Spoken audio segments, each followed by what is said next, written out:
थोड़ा शांति का परिचय देकर। राम जी समुद्र के किनारे चलते चलते उन्होंने एक पत्थर उठाया और पत्थर को समुद्र में डाल दिया। डाला तो पानी में वो डूब गया। अब राम जी को लगा राम राम, ये तो बड़ा गलत हुआ, मेरे नाम के पत्थर पानी में तर गए और मैंने डाला तो डूब गया। राम जी को लगा देखूं कोई देखा तो नहीं, बड़ी बेइज्जती हो जाएगी, लोग क्या कहेंगे मेरे बारे में। तो हनुमान जी ने जरा, राम जी ने पलट कर देखा तो पीछे हनुमान जी खड़े थे। हमने सब देख लिया। हनुमान जी ने कहा प्रभु हमें पता चल गया ये पत्थर पानी में डूब कैसे गया। कैसे डूब गया हनुमान?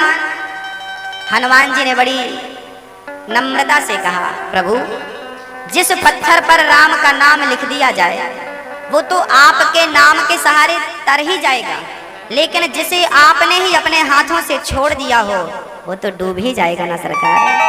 पार तो वो होगा जिसे आप पकड़ लें या तो आपका नाम पकड़ ले, लेकिन जिसे आपने ही छोड़ दिया हो तो डूब जाएगा। हाँ,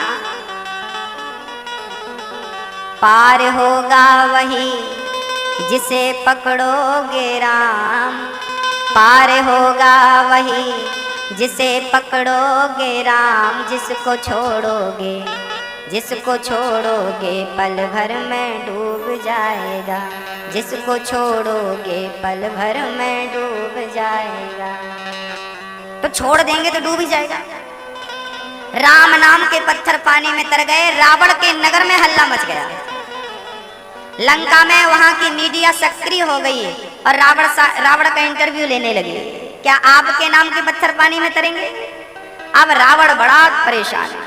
रावण की प्रजा कहने लगी वो तो बड़ा चमत्कारी है, उसके नाम के तो पत्थर पानी में तैर रहे हैं, रावण क्या तुम्हारे नाम के तैर सकते हैं? अब रावण बड़ा परेशान हो गया, प्रजा परेशान करने लगी। तो रावण ने कह दिया हाँ हमारे नाम के पत्थर भी पानी में तैरेंगे।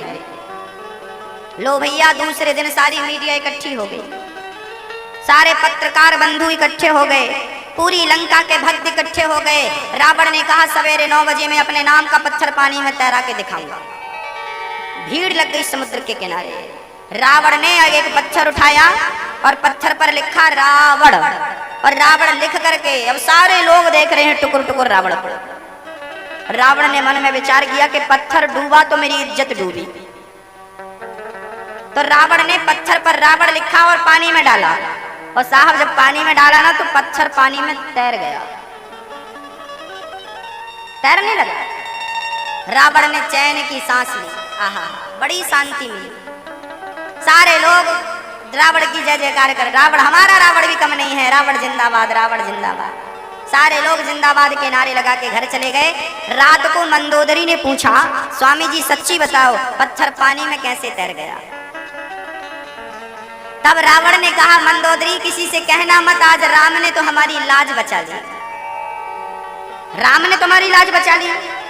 पत्थर पर तो रावण लिखा था, राम ने कहा मंदोदरी जब मैं पत्थर को उठाया और रावण लिखा तब मैंने पत्थर से कह दिया ए पत्थर तुझे राम की सौगंध है, तुम डूब मत जाना। तो राम की सौगंध दे दी पत्थर को, इसलिए वो पानी में तैर गया। तो राम ने तो हमारी लाज बचा दी।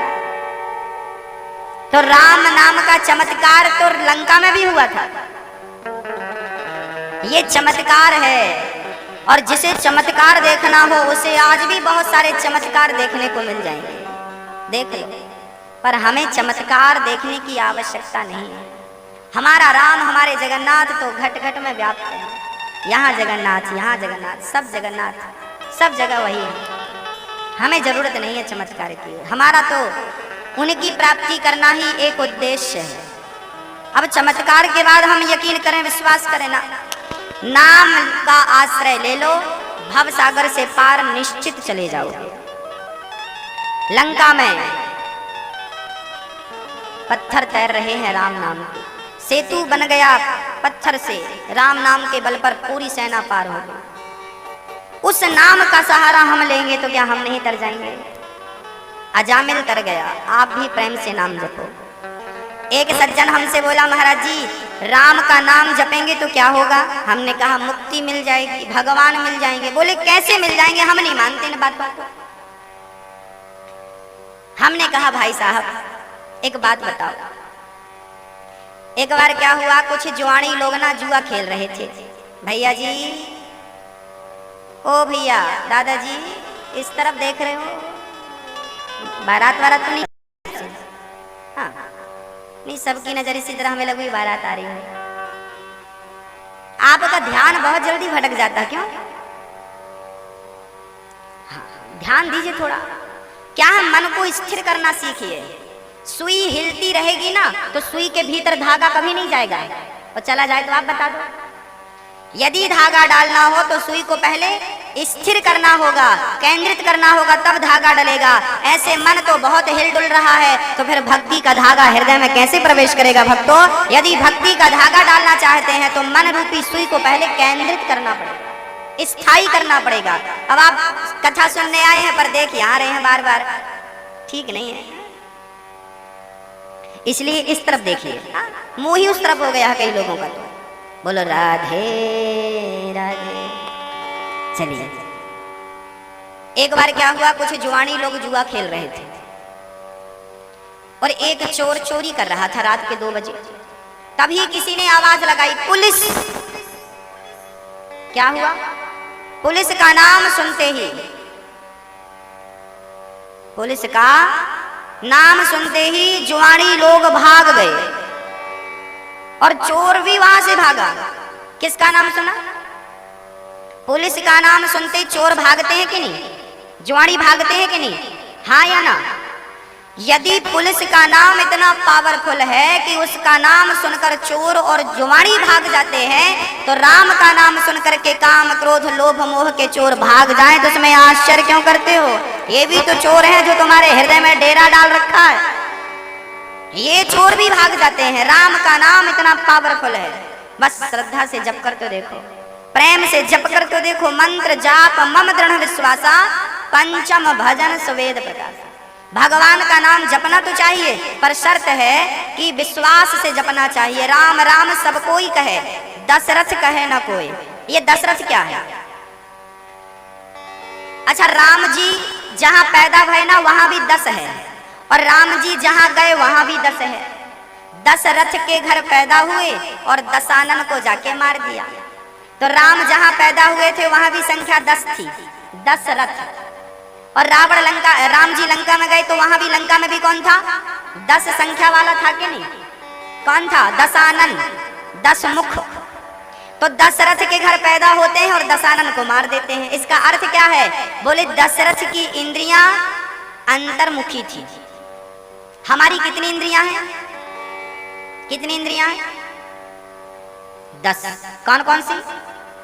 5 ज्ञान इंद्री, 5 कर्मेंद्री, टोटल 10।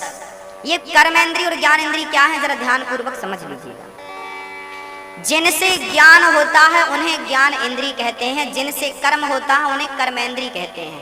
आंख से ज्ञान होता है रूप का, देखने सुनने का। आंख से ज्ञान होता है रूप का। जिह्वा से ज्ञान होता है रस का। नाक से ज्ञान होता है गंध का। कान से ज्ञान होता है शब्द का। चमड़ी से ज्ञान होता है स्पर्श का।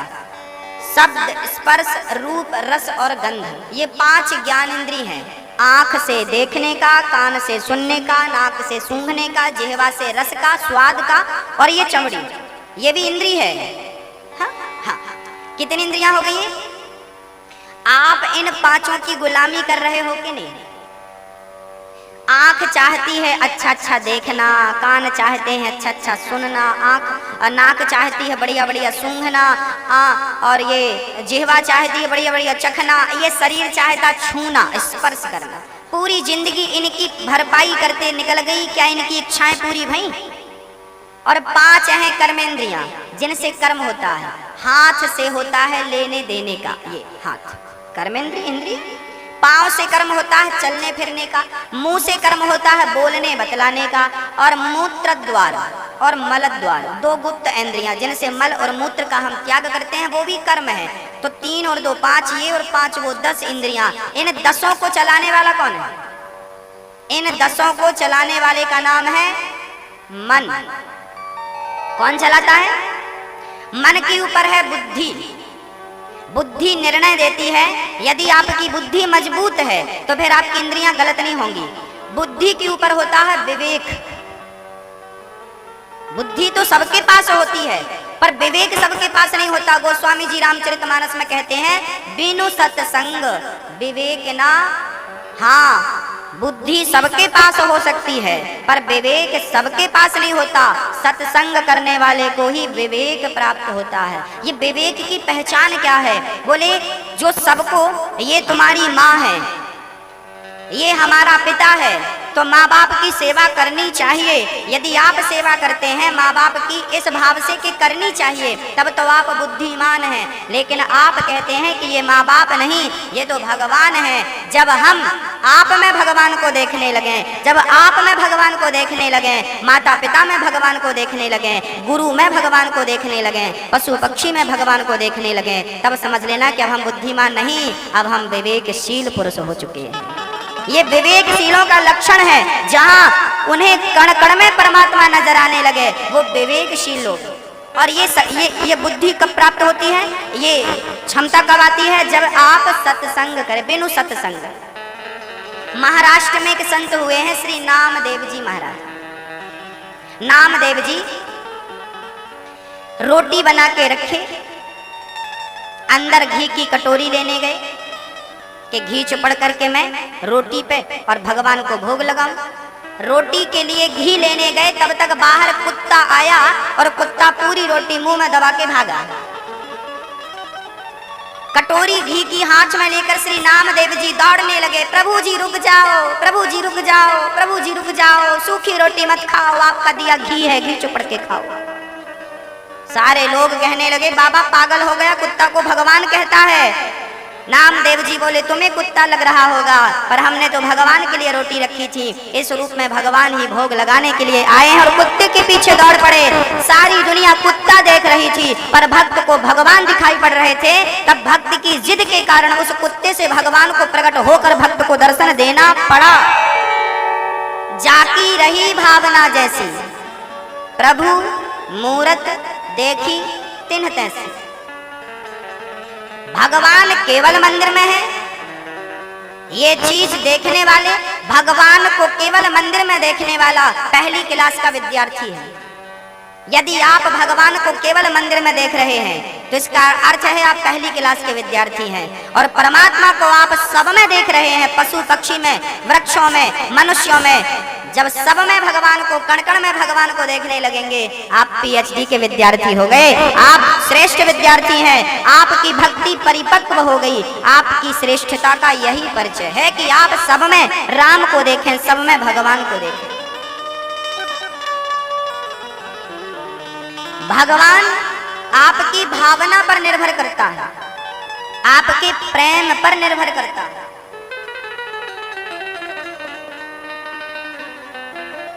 नाम के बल पर अजामिल तर गए, इसलिए हमें किसका आश्रय लेना चाहिए?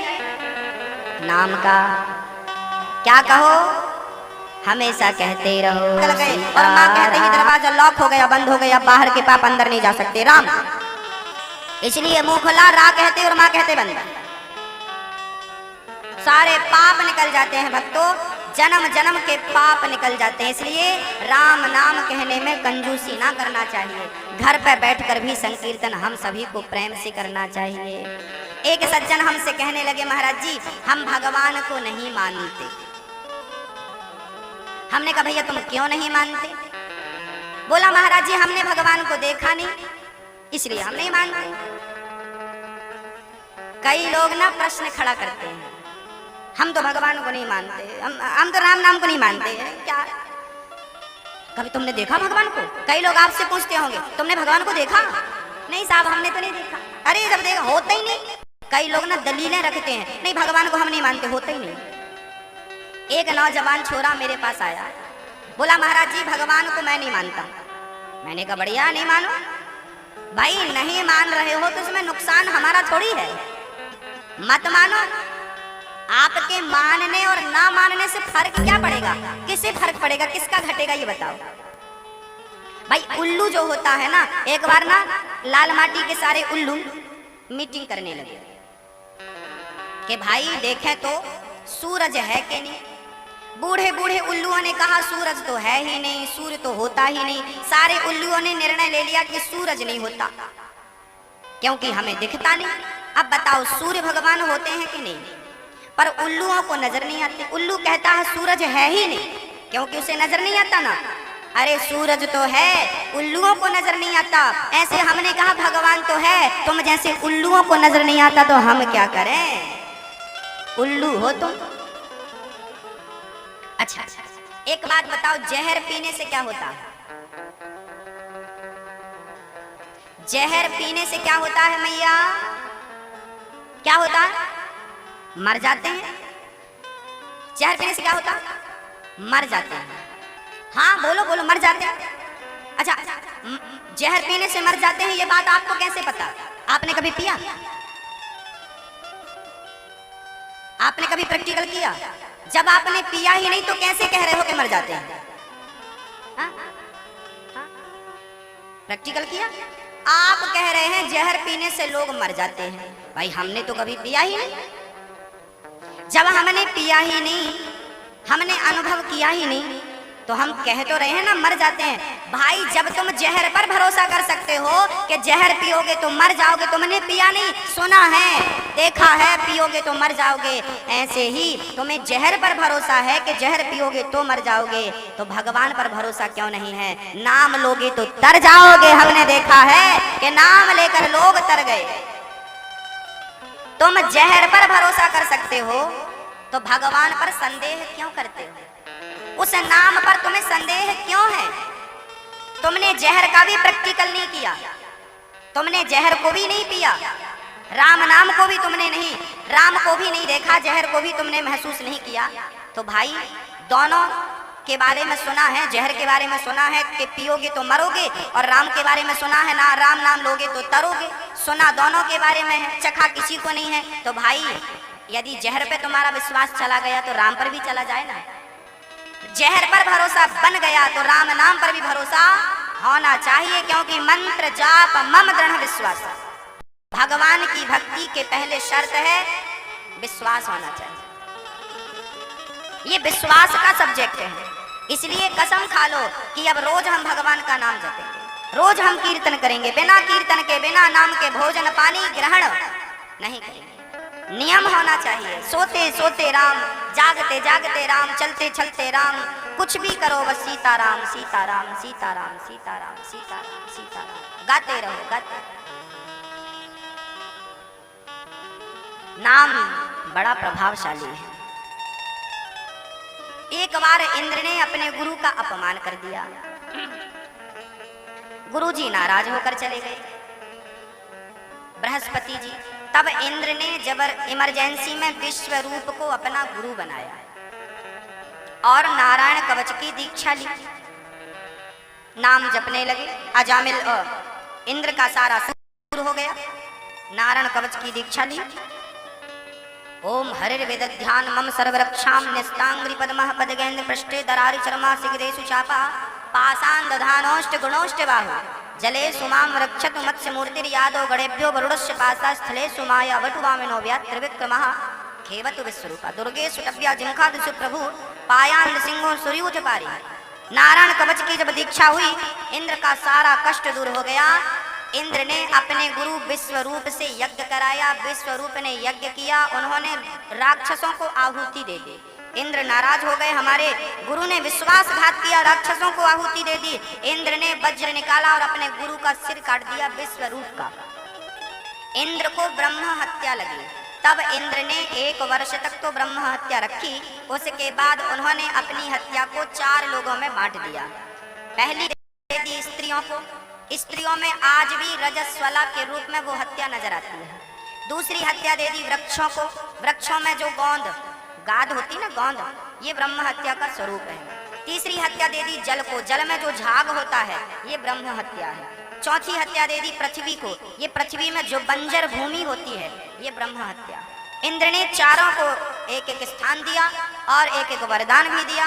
ब्रह्म हत्या उतर गई। तब इंद्र ने राज्य स्वीकार किया। विश्वरूप के पिता मुनि ने यज्ञ किया और यज्ञ से एक राक्षस पैदा हुआ, वृत्तासुर।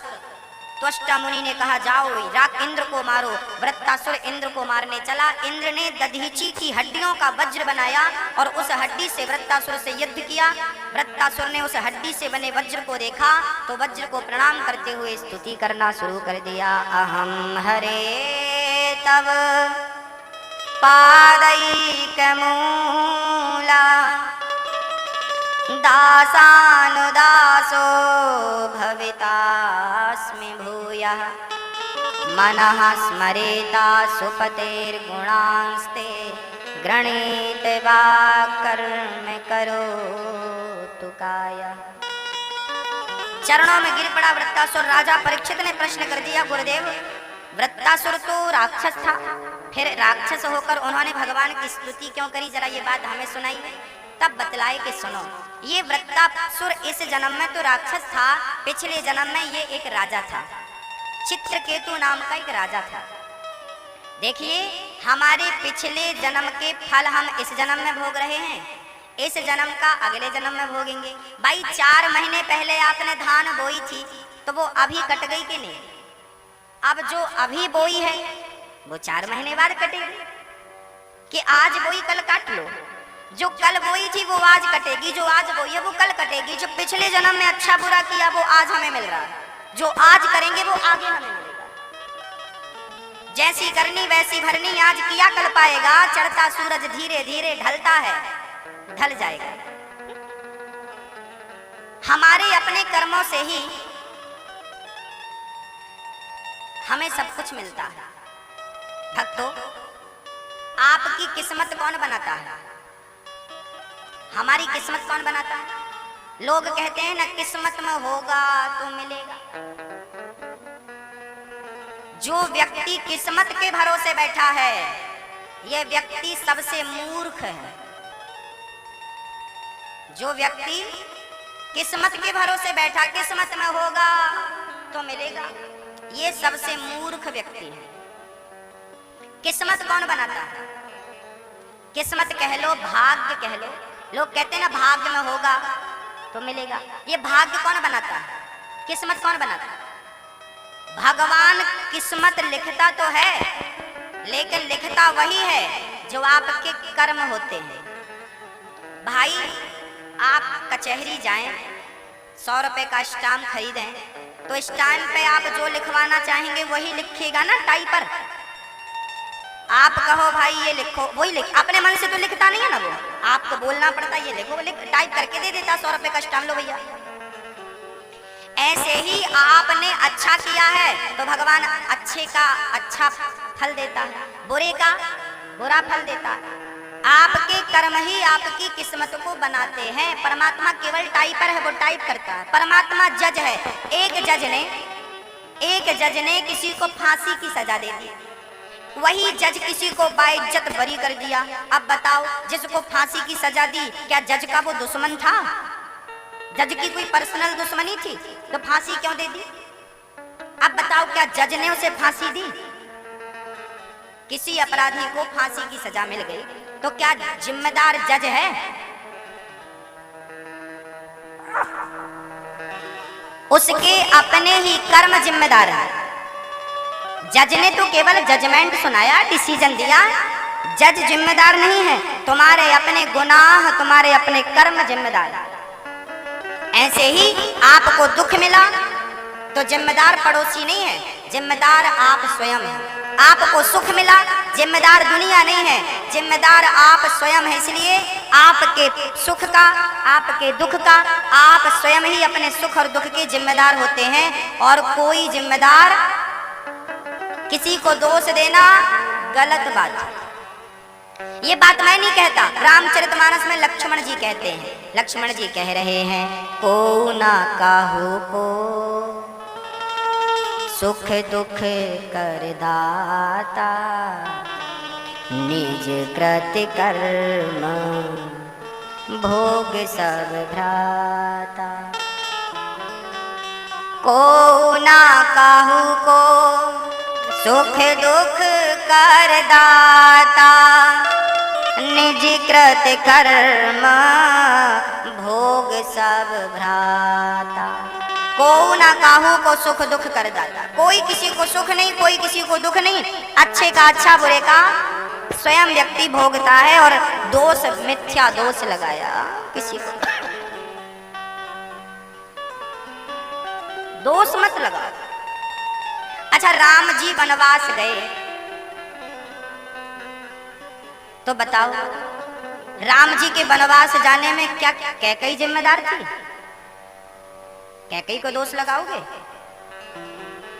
जो लोग समझदार नहीं होते वो कैकेयी को दोषी मानते हैं। समझदार लोग कैकेयी को दोषी नहीं मानते। राम के वनवास जाने में तो खुद राम जी जिम्मेदार है। चर्चा ये मिलती है कि जब राम जी छोटे से थे ना, तब राम जी ने एक बार कैकेयी माँ की आंख बंद कर ली। कैकेयी बोली, बेटा राम, मैं पहचान गई तू राम है, मेरी आंख खोल। कैकेयी बोली, आंख खोल। राम जी बोले, माँ मुझे एक वचन दो, मैं आंख तब खोलूंगा जब आप मुझे कुछ दोगी। क्या चाहिए बेटा?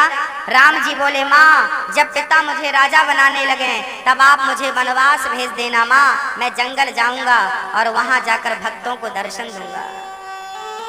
कैकेयी मूर्छित होकर गिर पड़ी। क्या कह रहे हो राम, मैं तुम्हारे को वनवास कैसे भेज सकती हूँ, मैं मर जाऊंगी तुम्हारे बिना। तब राम ने कहा, माँ तुम्हारा अपयश तो होगा लेकिन इससे मेरा यश बढ़ेगा। तब कैकेयी ने कहा कि यदि मेरे अपयश से तेरा यश बढ़ता है तो मैं अपना अपयश कराने को तैयार हूँ, तेरा यश बढ़ाने को तैयार हूँ। पत्थर रखकर अपने हृदय में कैकेयी ने राम को वनवास भेजा।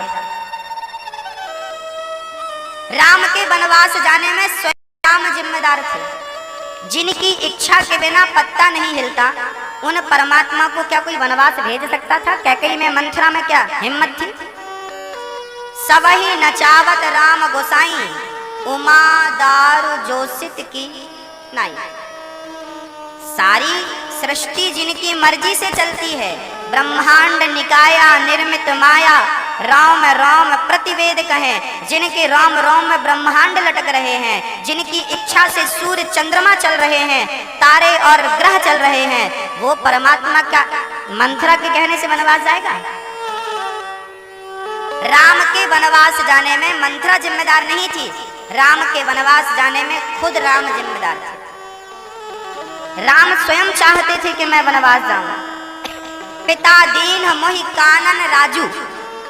पिता ने, राम जी से किसी ने पूछा तुम कहाँ जा रहे हो? बोले मेरे पिता ने मुझे जंगल का राजा बना दिया, मैं जंगल जा रहा हूँ, राजा बनकर जा रहा हूँ। राम जी जंगल को अपना घर मानते थे और जंगल चले गए। अच्छा, कैकेयी ने राम को वनवास 14 वर्ष के लिए ही क्यों भेजा था? 14 वर्ष राम वनवासी, तापस वेश विशेष उदासी।